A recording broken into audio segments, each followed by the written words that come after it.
Hey, what's going on? Richard with Apostolic Praise School of Music. So excited for you beginning this journey of learning to play the bass guitar. It's a ton of fun, and with our lessons, you're going to be playing before you even know it. So, first of all, we're going to start off with piano basics. Piano, what? I thought this was a bass course. Well, of course it is, but realize that in probably 90% of Western churches, the piano is the lead instrument. Of course, guitar in some churches is the lead instrument as well. But in most churches, it's piano. So we're going to learn the piano notes. It's very important that you're familiar with them for a number of reasons. First of all, when you're learning to play the bass by ear in church, it's easy to get lost. But if you know the piano notes, you can normally quickly jump back into the song or find that note that you just can't seem to hear. How is that? Well, it's really easy. So most piano players, they're going to play the bass note in their pinky of their left hand. So all you've got to do is just look at the left hand and just basically see, hey, what note is that lowest note that their pinky's playing? And then you'll know that you can just follow and play that same note. So if they're playing a C with their pinky, then you're probably going to need to play a C in your bass. Okay, so of course, the more you do it, the better you'll get at it. There may be exceptions to the rule too, but they're playing a chord in the left hand. But, for the most part, a good piano player is going to know that you're struggling trying to find that bass note, or that you're a beginner bass player and haven't quite learned how to master the playing by ear stuff yet, and that you need some help finding that bass note. So they can either tell you in the talk back, hey, this is supposed to be the C note, or it's supposed to be the one chord, or whatever. Otherwise, you can just follow their pinky in their left hand. Also, after a couple times through doing that, you're going to know the whole song. You should memorize it. You want to memorize every song that you play in church and just get it down, because you want to get the pattern down so that you can take it and you can play it in different keys, and so you don't have to watch the piano player's pinky anymore. You can also do the same thing by watching the organ player's foot on the foot pedals. The little foot pedals they play with their feet where they play the bass notes. You can also watch which foot pedal are they pushing down, and it's all the same pattern. It's the same. You've got basically the black ones at the top showing the sharps and flats. Well, I'm getting ahead of myself. Let me explain to you what we're talking about here in just a second. Another reason that this really helps you to be a better musician by knowing the piano notes is that you can also visualize the notes on the piano when you're thinking of which note comes next on the bass. It really helps you with understanding the alphabet of music and the alphabet of music that we use here in the Western culture. So what are the notes? So if you look at a keyboard, or if you look at the screen here, you can see that mostly it's made up of white notes with some black notes on the top, right? So the white notes, an easy way to think about that are just the alphabet letters. If you want to really dive deep into this, we're just going to kind of give you a brief overview. Check out our very first lesson. It's free on our website, AP 100 Lesson 1. It'll dive deep into the notes of the piano. But basically, the white notes are the alphabet letters, and the black notes are the sharps and the flats. Now, each black note can have a sharp name or a flat name, depending on how you want to look at it. But the white notes are just going to be the alphabet letters. And you'll see the repeating pattern. Like I said, we're not going to dive deeply into this. But basically, if you're looking at the screen here, you can see there's a C sharp, a D sharp, an F sharp, G sharp, and A sharp. And then the white notes are C, D, E, F, G, A, B, C. So the D note is in between the two black ones, right in the middle, right?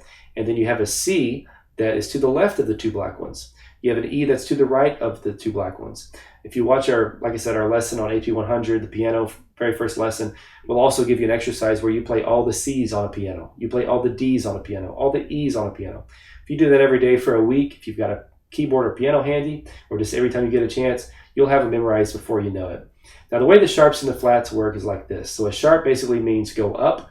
A flat means go down. You can think about it like the ground is flat, so you go down, right? Sharp is, think like a tack is sharp and it sticks up and might poke you, right, if you sit on it. Silly example, but easy way to remember it. So here we have C, and here's the C white note, and then there's a C sharp that is to the top or to the right or going up from the C. Here's a D, here's a D sharp, here's an F sharp, here's a G sharp, A, and A sharp. So you're just going up every single time, right? And then E doesn't really have a sharp. Technically E sharp is F, right, because you're going up from E, and technically B sharp is C because you're going up from B. Now the flats are the opposite, so here we have D, and then you have D flat. We have E, you go down, that's E flat. You have G, you go down, that's G flat. A, you go down, that's A flat. And B, you go down, and that's B flat. Okay, now we're going to get to playing here in just a minute, but we've really got to make sure we understand a couple of core concepts first. So stay with me, stick with us here. So go through and memorize those. Make sure you've got them all down. Whatever you've got to do, you've got to say this is a C note 15 times while you hit a C on the piano. Do whatever it takes. If you've got to say this is a A flat, G sharp note, just make sure you memorize those notes because it's going to be crucial for you when you're playing with a band or when you're playing with other people, that you know and understand how the notes on the piano or the organ work. Okay, now the alphabet, musical alphabet's easy. It's just A through G, okay? A, B, C, D, E, F, G. A, B, C, D, E, F, G. And then you've just got 5 sharp flat. So there's 12 notes total. Think about like the 12 apostles, right? Easy way to remember it. There were 12 apostles and there's 12 notes on the piano. So there's 5 sharp flat type notes, like black ones, and then there's 7 white ones, okay? Those are just alphabet letters, easy to remember. Okay, cool. So let's jump into another thing here. So half steps and whole steps. What in the world are we talking about with that? And we're going to show you the notes on the bass here in a minute and give you a really cool system that's easy to understand. But basically, a half step is simply 2 notes that are right next to each other. So let's look at the bass here. For example, this is a G note. Okay, it's the 3rd fret. So, if you don't know what a fret is, basically between each one of these metal bars is a fret. So here's our 1st fret, okay, right here. Here's our 2nd fret, 3rd fret, 4th fret, 5th fret, 6th fret, 7th, 8th, 9th, 10th, 11th, 12th, 13th, all the way down. Now, you may notice there are some dots as well here on your bass. Most basses have dots, okay? So the 3rd fret has 1 dot, the 5th fret has a dot, 7th fret has a dot, 9th fret has a dot, and then the 12th fret has 2 dots. Reason for that is that that's where the bass guitar starts repeating. So just like a piano or keyboard repeats, the bass guitar also repeats. Okay, we'll explain more about that in a second. Now half steps, once again, so this is a G note. So if that's a G note, then this is going to be a G sharp note, okay? Now that means those are a half step apart, whether you're going up or down, up from G to G sharp, or down from G sharp to G, that's a half step of movement, okay? So what we're doing is we're moving in a half step. So the 2 notes are just right next to each other. Here's another half step, up, half step down. Oh, by the way, so when we go down on the bass, it gets lower, okay? So this is the very farthest down we can go. When we go up, it gets higher, okay? So this is the highest part of the bass. This is the lowest part of the bass, all right? So if we're going up a half step from C, this is C. If we're going down a half step from C, it's that, okay? We'll teach you the notes here in a minute. Whole step's going to be two half steps. In other words, they have a note between them. From here to here, okay, so I'm on the 3rd fret of my E string to the 5th fret of my E string. That's a whole step. I'm basically skipping notes. Let me see if I can show it to you better there. Okay, so whole step, whole step, whole step, whole step. Basically 2 half steps put together. That would be a whole step. Easy way to think about it, right? Cool. So hopefully that makes sense. That's half steps and whole steps. Next, let's talk about like what the actual bass notes are. And we're going to talk about mainly the key of C, because the key of C is the easiest one to understand because it's just all of the white notes. C, D, E, F, G, A, B, C. So it starts on C, and then it goes C, D, E, F, G, A, B, C. We'll talk more about that in a second, but basically, if we are looking at our bass, our thickest string is B, next thickest is E, middle is A, D is G, 4th is D, and the last one is G. Now, if you're on a 4-string bass, however, it's going to be a little different. You won't have this B on the top. And there's a shortcut that we can use to remember the notes. So B, E, A, D spells bead, like a bead of sweat on your forehead, or a bead that somebody would wear around their neck in a necklace. So B, E, A, D, and the last one is G. Okay, so bead, G. Now, if you don't have a 5-string, you've only got a 4-string, then you leave out the B, and it's E, A, D, G. You've only got the bottom 4 strings right here if you've got a 4-string. You don't have that thickest low B, okay? So if you're looking at the diagram we've got here, it's actually for a 4-string bass. We're showing it as if you don't have a thick B string. So you can see open, when we say we're playing it open, that means we're not playing anything with our left hand. We're not playing anything on the neck, in other words. This is the neck of the bass, right? We're playing just the string open. So that's a B if I play the top string. It's an E if I play the 2nd string. It's an A if I play the 3rd. It's a D if I play the 4th. And it's a G if I play the last one, okay? So a couple of important ones we want to learn here. On our E string, we're going to ignore the B string like it doesn't exist for now. But on our E string, we're going to go F is our first, on the very first fret of the E string, we're going to hold that down, and that's an F. The one really important thing is that you don't want to play it in the middle of the fret.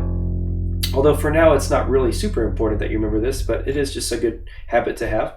You want to play it kind of right there, not on the metal fret thing, but actually right before the metal fret, okay? Right before, not on top of the metal, but right before the metal.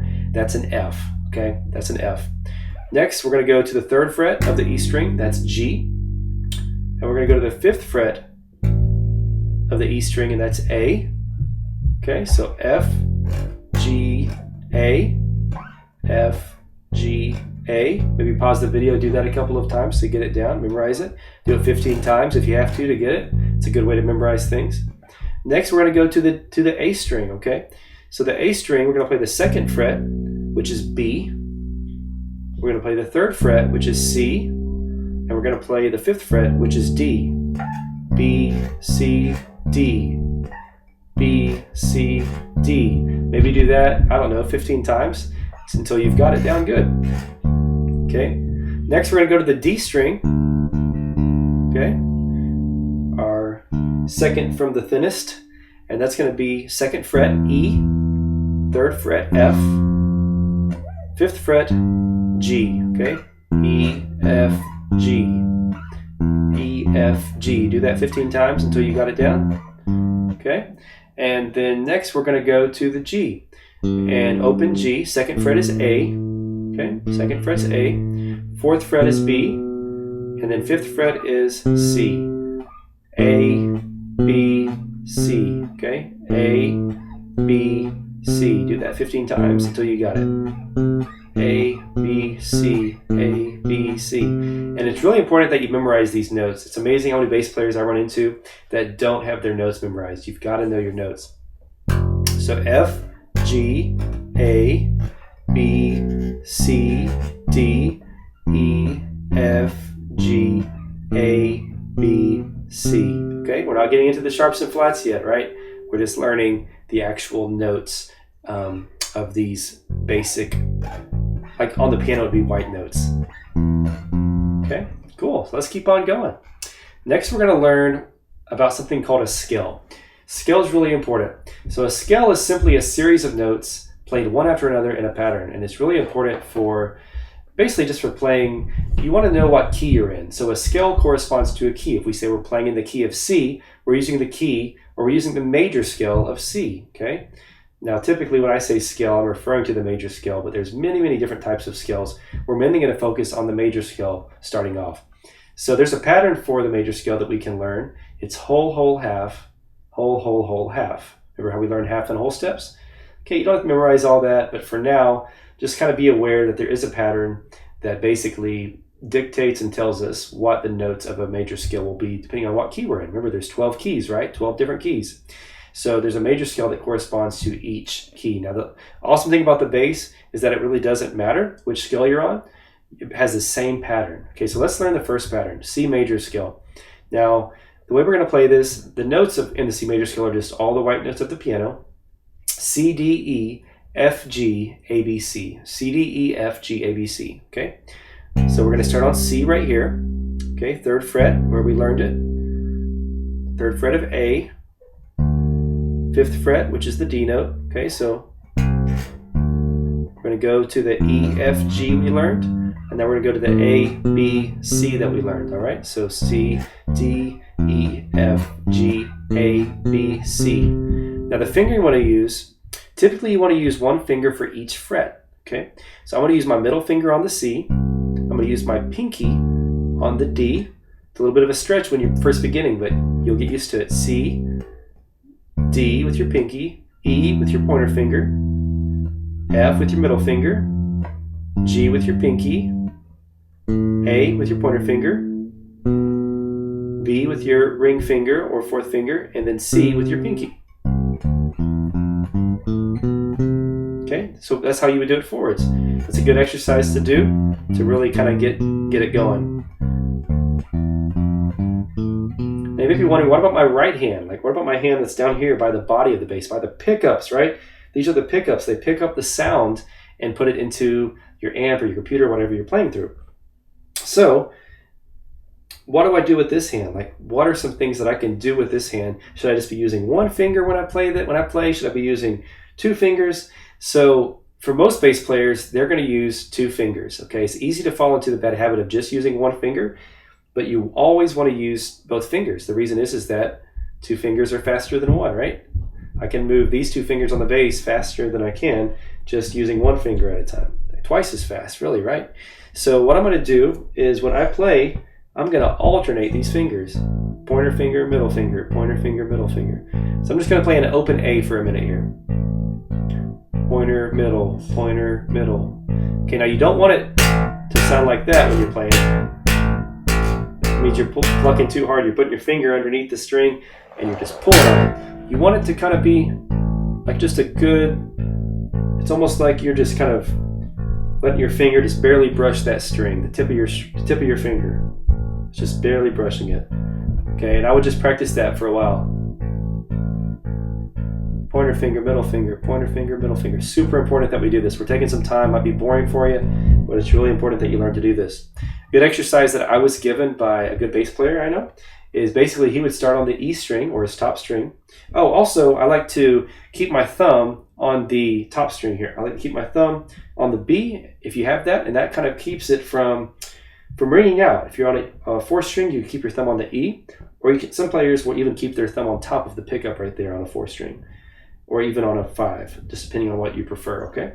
So a good bass player taught me this exercise for alternating my fingers on my right hand.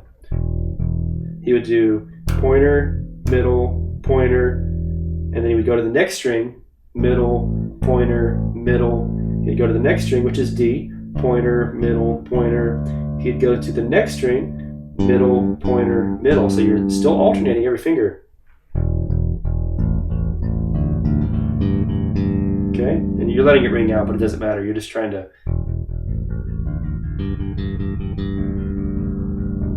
you're trying to get it. Okay, then you pick it up and pick up speed. So you start off slow, just focusing on the technique.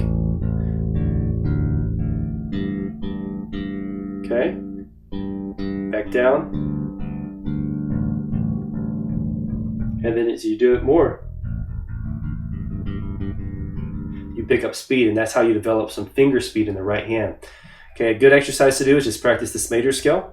C, D, E, F, G, A, B, C. Okay, forward. Just once again, keep it slow. Focus on the technique. Focus on getting every note right. Focus on the sound slowly, and then once you've got it good going forward, the same thing going backwards. All right. So you can have some fun with it. Just play around. You might even hit a wrong note like I did a minute ago, right? I don't use that little 7-1 a whole lot. I'd use more the flat 7-1. We'll learn more about that later. All right, cool. And that's pretty much it. The cool thing about the bass, once again, is if you want to play a major scale for a different key or a different scale, just same pattern, just start on a different note. So now I can play the G major scale starting on the G. Just use the same pattern.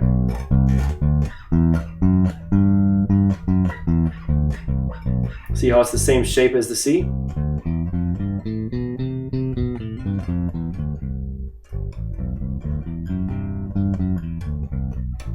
Don't worry, we'll talk more about the G major scale later too, so if you don't understand what I'm saying, not a big deal. We'll cover it more in more detail later. All right, cool. So you may be wondering, as we go through and we learn songs, what are the slashes used for? What are the slashes in Apostolic Praise? So basically, those show rhythm, okay? So for example, if you see a C with 3 slashes after it, C slash slash slash, then basically that's 4 beats total. So the C note is actually a rhythm beat as well. It's just telling you which note to play. So you'll count 1, 2, 3, 4, C, 2, 3, 4, C, 2, 3, 4. So the first note C is just basically telling you play a C note for that one beat.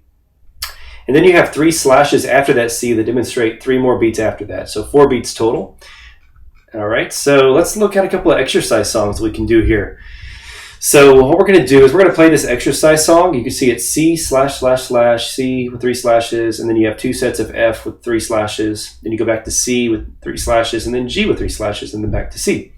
So we're going to play C right here on our, we could play it up here, but this is a bass, so we want it to sound like bassy, right? So we're going to play C on our 3rd fret of our A string, we're going to play F on our first fret of our E string. We're going to play G on our third fret of our E string as well. Now you could play the F right here, right? Third fret of the D string. You could play the G right here, fifth fret of the D string. So you could do either one. There's no rule says you have to do one or the other. That one sounds a little more bassy. Maybe in some songs you'd want it to be a little higher for some reason, you know. Okay, so let's go ahead and play it. So 1, 2, 3, go. C, 2, 3, 4. C, 2, 3, 4. F, 2, 3, 4. F, 2, 3, 4. C, 2, 3, 4. C, 2, 3, 4. G, 2, 3, 4. G, 2, 3, 4. Then end it on a C. All right? And that's pretty much how we do it. All right, now let's go ahead and do it with a minor song. So in the key of C, the C, F, and G are what we call major chords, and then you have minor chords, okay? But we won't worry about that a whole lot for now. We'll talk more about that later. But basically, now we're going to play a song using A, D, and E, okay? So we're going to have D right here, right? It's our fifth fret of our A string. We've got A right here, which is our fifth fret of our E string. And then we've got an open E that we can play that we'll use right here. So basically what we're going to do here is we're going to play A first. A, 2, 3, 4. A, 2, 3, 4. D, 2, 3, 4. D, 2, 3, 4. A, 2, 3, 4. A, 2, 3, 4. Then an open E. 2, 3, 4. Open E again. 2, 3, 4. And end it on an A.